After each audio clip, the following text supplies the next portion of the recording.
It's 1 a.m. You told yourself 5 more minutes. That was 40 minutes ago. You're not reading anything important. You're not even enjoying it. Half of what's on that screen is making you angry or anxious or both. And still, your thumb keeps moving. Here's the part that should bother you. You know exactly what's happening. You've read the articles, you've heard the term doomscrolling. You could explain it to a friend in one sentence, and none of that knowledge stops your thumb. That's the real mystery. Not why doomscrolling exists, but why knowing about it changes nothing. The answer isn't in your willpower. It's in a part of your brain that's been running the exact same program for 200,000 years, and it has no idea what a smartphone is. This is the amygdala. Small, almond-shaped, sits deep in your brain, buried under everything you'd call thinking. Its only job is threat detection. Not comfort, not happiness. Threat. For most of human history, that job was simple. A sound in the grass. A shadow moving wrong. The amygdala fires. Your body freezes. Your eyes lock on to the danger. Heart rate spikes. Muscles tense. Breathing shifts. Ready to run or ready to fight. That reaction saved lives. People who didn't have it didn't pass on their genes. You inherited the winning version, the paranoid one, the one that treats maybe danger as worth stopping everything for. Now here's where it gets interesting.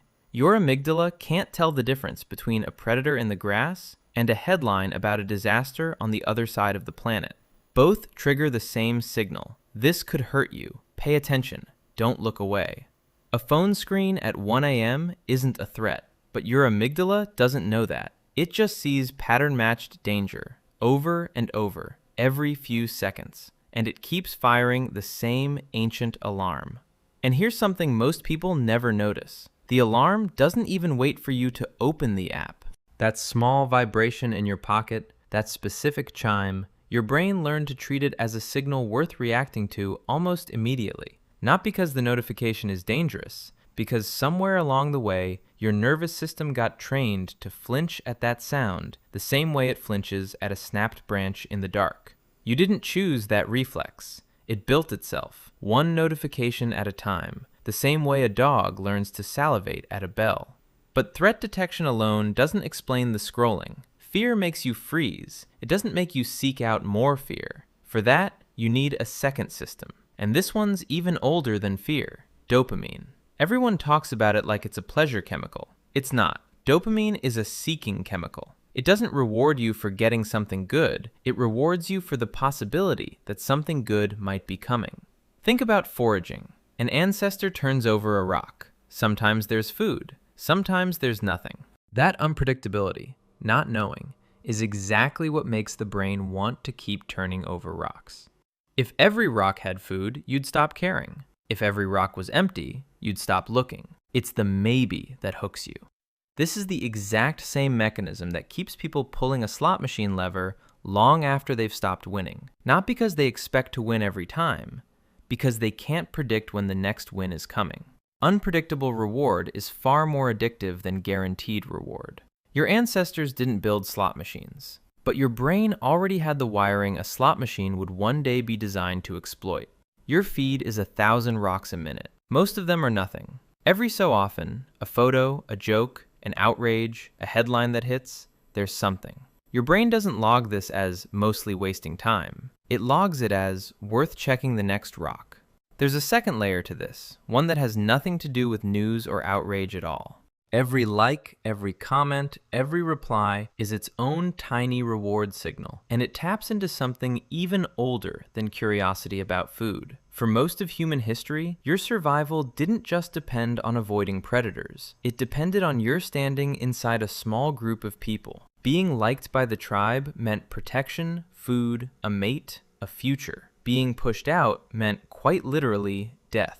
Your brain still keeps score of your social standing constantly, automatically, whether you're aware of it or not. A notification that someone responded to you isn't just information. It's your ancient tribal status tracker lighting up, telling you you still belong. So here's what's actually happening at 1 a.m. Two ancient systems, both doing exactly what they evolved to do, aimed at a screen that didn't exist for 99.9% of human history. One system says, "This might be dangerous, don't look away." The other says, "This might be rewarding, check the next one." Together, they don't cancel out. They compound. You're anxious and you're seeking. That's the loop. That's why "just put the phone down" fails as advice. You're not fighting a bad habit. You're fighting two systems that kept your ancestors alive. And the loop doesn't stay in your head. It shows up in your body. Your shoulders creep up toward your ears. Your jaw tightens without you noticing. Your heart rate stays slightly elevated the entire time you're scrolling, even though you're just lying in bed, doing nothing physically demanding at all. That's cortisol and adrenaline, released by the same ancient alarm system, with nowhere to go, no predator to run from, no branch to fight off. Just a body braced for action it will never take, hour after hour, night after night. There's another ingredient in this loop that deserves its own attention: outrage. Of everything that shows up in a feed, morally charged content, the post that makes you angry on someone's behalf, the headline that feels like an injustice, spreads faster and gets more engagement than almost anything else. That's not a coincidence, and it's not really about the content itself. Anger, unlike sadness or boredom, is an activating emotion. It raises your heart rate, sharpens your focus, and pushes you to act. Originally, to confront a threat standing in front of you. Online, there's nothing to confront, no one to face, no resolution to reach. So the activation has nowhere to discharge. You just sit there, keyed up, scrolling toward the next thing that will key you up again. Comparison adds a different kind of weight. For most of human history, you measured your life against maybe a few dozen people, the ones in your tribe, your village, your line of sight. If you had enough food and shelter compared to them, your brain registered that as "we're doing fine." Today, your brain runs the same comparison, except the sample size is now millions of strangers, each one showing you their best possible moment, filtered and chosen specifically to look impressive.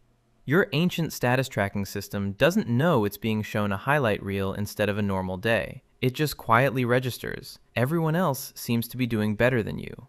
Night after night, that's a hard thing to carry to sleep. Speaking of sleep, there's a purely physical piece to all of this that has nothing to do with psychology at all. The blue heavy light coming from your screen suppresses melatonin, the hormone your brain uses to signal that it's time to wind down. So even setting the content aside for a second, the simple act of staring into a bright screen at 1 a.m. is telling your body, on a chemical level, that it isn't nighttime yet. You're not just feeding your brain an endless stream of threats and maybe rewards. You're doing it while actively blocking the signal that would otherwise be telling you to stop. Now add one more piece. For most of human history, bad news had a radius, a famine 2 valleys over, a conflict in the next territory. Terrible, but distant enough that there was nothing to do about it in the moment. A war on another continent simply couldn't reach you, not because people back then cared less, because the news physically couldn't travel far enough to matter to their nervous system. Today, every disaster on Earth arrives on the same 6-inch screen, in real time, with nothing you can do about any of it. An earthquake on one side of the planet, a conflict on the other, a tragedy 3,000 miles away, delivered with the same urgency as something happening next door. Your amygdala doesn't know the difference between happening near me and happening to someone I'll never meet. Distance used to filter out most threats before they reached you. Now, nothing filters them.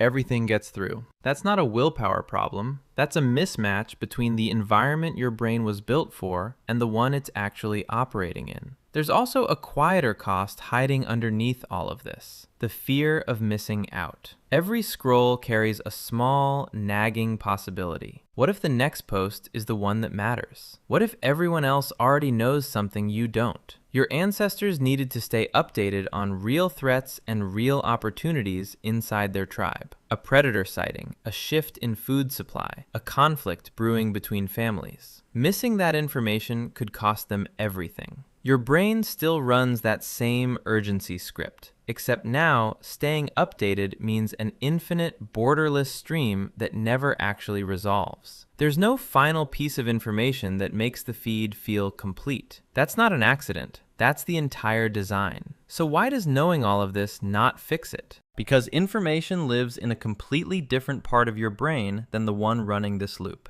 The part that reads an article about doomscrolling, that's the prefrontal cortex.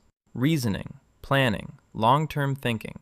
But at 1 a.m., tired, the prefrontal cortex is quieter. It's the first system to go offline when you're exhausted. There's a name for this in psychology.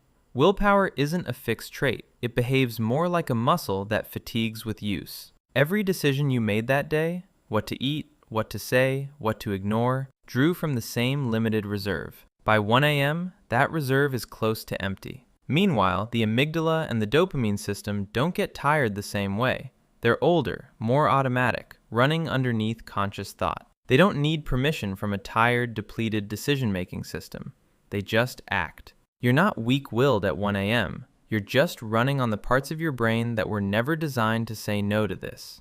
Here's the thing worth sitting with. None of this is a malfunction. Your brain is doing exactly what kept humans alive for 200,000 years. The problem isn't that something's broken in you. The problem is that something built for rustling grass and scarce food is now aimed at infinite scroll and global headlines. And nobody warned it that the rules had changed. The threat detector still fires. The seeking system still seeks. The tribal status tracker still checks. All three at once, every night, aimed at a device your ancestors never had to survive. You didn't lose a battle of willpower last night. You lost to two systems that have never lost before. Because until now, they never had to face an opponent like this. An opponent with no fixed shape, no final answer, and no reason to ever stop offering you one more rock to turn over. It helps, oddly, just to name what's actually in the room with you at 1 a.m. Not a phone, not an app,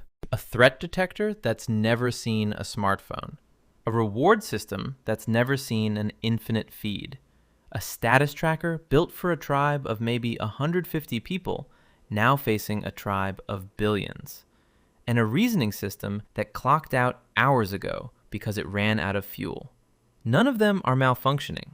They're all doing exactly the job evolution gave them, in an environment none of them were built to recognize. That doesn't make the scrolling harmless. It just means the fight was never fair to begin with, and knowing that changes what tomorrow night could look like. Not through willpower, through understanding which system you're actually up against, and when it's strongest. Because the version of you at 1 a.m., tired, alone with a glowing screen, was never the version equipped to win this. The version of you earlier in the day, rested, reasoning, still in control, was. And that's usually the only version with any real say in whether the phone even makes it into the bedroom at all.